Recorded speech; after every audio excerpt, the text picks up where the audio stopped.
నువ్వేమో నువ్వు ఆయన కేసీఆర్ అల్లుడని చెప్పి ఆయన లీడర్ అయ్యిండు, నువ్వేమో కేసీఆర్ కొడుకని లీడర్ అయినావు.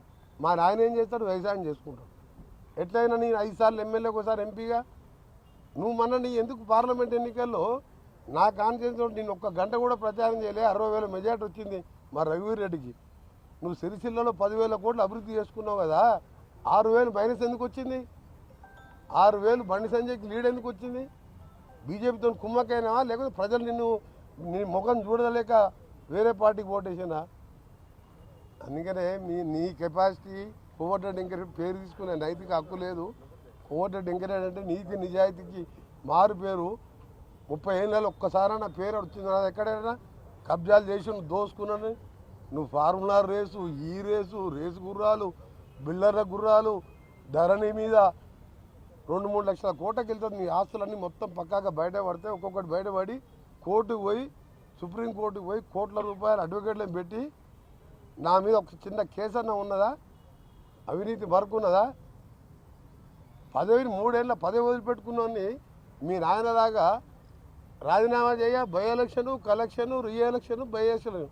నేను రాజీనామా చేసినంటే మళ్ళీ చెప్పిన, ఆ రోజు చెప్పిన, గవర్నర్ ఇంటి ముందర చెప్పిన, తెలంగాణ రాష్ట్రం వస్తుంది, వచ్చినప్పుడే మంత్రి అయితే అప్పటిదాకా మంత్రి పదవి తీసుకున్నా.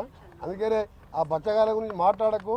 నేను ఒకటే చెప్తున్నా, కేటీఆర్ నువ్వు మీ బావ కలిసి మీ నాయనని ప్రతిపక్ష నాయకుడిగా వస్తావా రావా నెక్స్ట్ అసెంబ్లీ సెషన్కు బడ్జెట్ సెషన్కి అడుగు. రాకుంటే నువ్వు హరీష్ రావు కొట్టుకుంటున్నావు, కత్తులు పెట్టుకొని కొడుచుకుంటున్నావు, నాకు కావాలని. ఆయన ఎట్లా వస్తట్టు లేడు.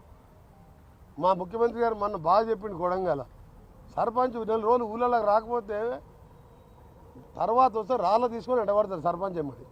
ప్రతిపక్ష నాయకుడు 13 నెలలు అసెంబ్లీకి రాకుండా ఏం చెప్పాలి? అవసరం ఆయనకు ఆ పోస్టు? నువ్వు మీ బావ తీసుకొని కొట్లాడు, అప్పుడు మీకు సమాధానం చెప్తావు. నువ్వు ఎమ్మెల్యేవు, నువ్వు డిప్యూటీ లీడర్ కాదు, నీకు కార్యవర్గం లేదు.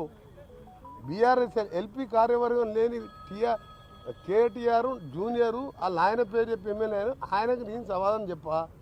కేసీఆర్ బహిరంగ చర్చకు వచ్చి సొరంగ మార్గం ఎందుకు పూర్తి చేయలేదు ఆయన నడవను, గంధమల్ల టెండర్ పిలిచి ఆలేరు బాగుపడితే చూడలేక క్యాన్సల్ ఎందుకు చేసినావు, 50 టీఎంసీలో మల్లాండ సాగర్ 15,000 కట్టికి కమిషన్ తిని ఎందుకు ఆలేరుకు భువనగిరికి నీళ్ళు ఇవ్వలేదు, మా మూసి ప్రక్షాళన అప్పుడు చేయలేదు, ఇవాళ మేము చేస్తారంటే దాన్ని అడ్డుకుంటున్నారు.